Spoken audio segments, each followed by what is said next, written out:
नमस्कार सभी को राम राम। वैदिक एस्ट्रोलॉजी के अंतर्गत आज मैं आप लोग को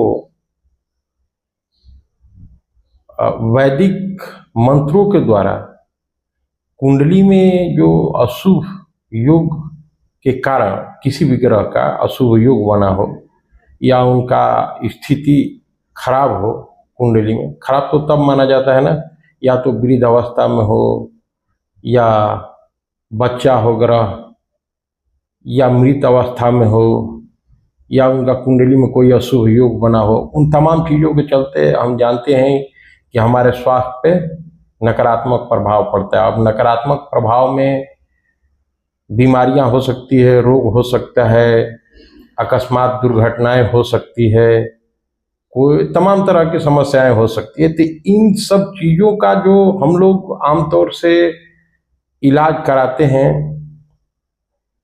चाहे आयुर्वेद के अंतर्गत कराएं या एलोपैथी या होम्योपैथी या किसी भी चिकित्सा के अंतर्गत, तो जो भी लाभ होता है कभी कभी देखा जाता है कि बहुत ही कम लाभ होता है या पता ही नहीं चलता है कि क्या समस्या है जातक को।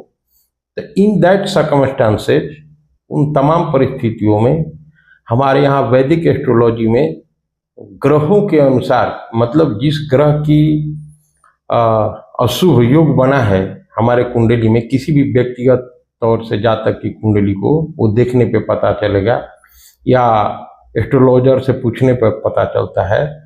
तो उन अशुभ योगों के तहत जब मान लीजिए फॉर एग्जांपल सूर्य है, सूर्य की महादशा या अंतर्दशा चल रही है, उनका अशुभ योग बना है, तो अशुभ योग में क्या करता है, जब इंसान अच्छा मूड में हो तो अच्छा काम करेगा, और खराब स्थिति में हो, खराब परिस्थिति में उसका मूड हो या मानसिक स्थिति नकारात्मक हो तो खराब परिणाम देगा। तो जस्ट लाइक दैट है यहाँ पे सिचुएशन कि अगर सूर्य मान लीजिए कि खराब पोजीशन चल रहा है, उनके अंतर्दशा या महादशा आ गई और कोई ऐसा रोग बीमारी हो रहा है या है जिसका समाधान हमारे किसी भी पैथी में नहीं है, नहीं एलोपैथी में निकल रहा है समाधान मिल रहा है, नहीं होम्योपैथ में मिल रहा है, और नहीं आयुर्वेदा में उतना कारगर हो रहा है।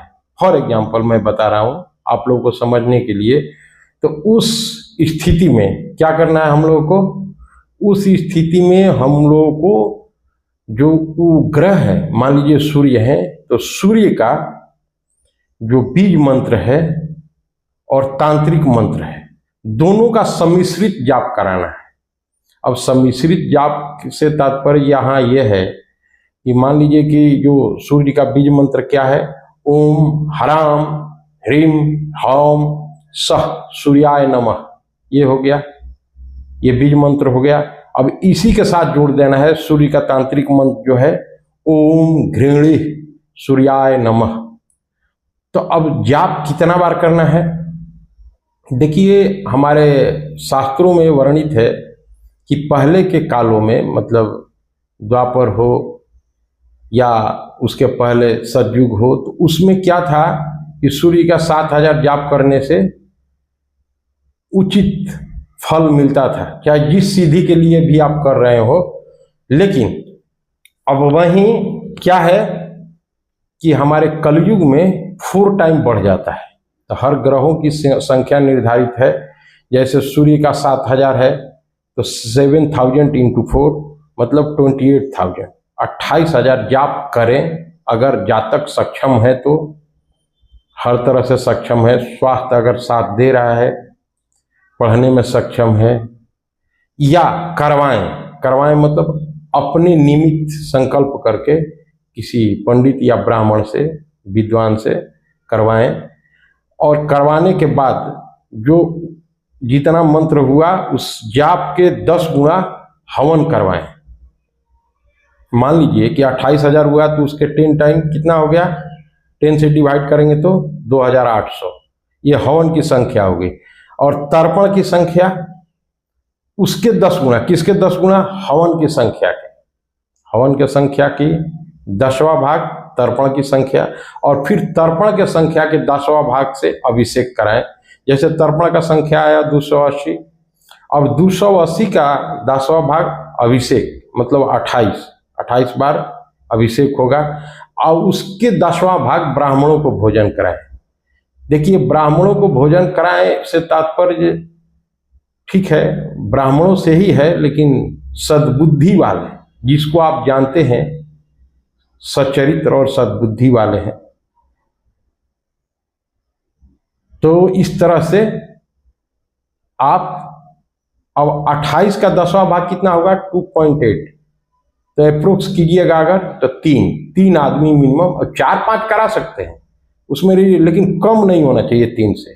तो ये देखेंगे कि आपके समस्या में ग्रेजुअली फॉरएवर के लिए सुधार हो रहा है।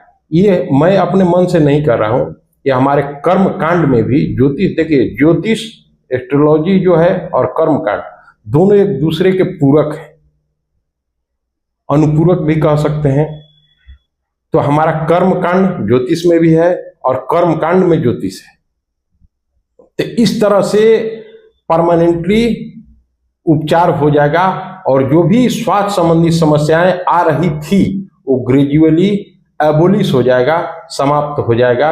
और इस तरह से हर ग्रहों का मंत्र है, बीज मंत्र है और तांत्रिक मंत्र मिला के करेंगे। जैसे चंद्रमा का है ओम श्रांग श्रींग श्रौंग सह चंद्रमशे नमः, ये तो हो गया बीज मंत्र हो गया। उसके बाद में तांत्रिक मंत्र में क्या आया, ओम चम चंद्र से नमः।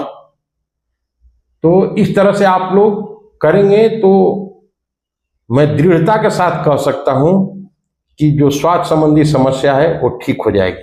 धन्यवाद, नमस्कार।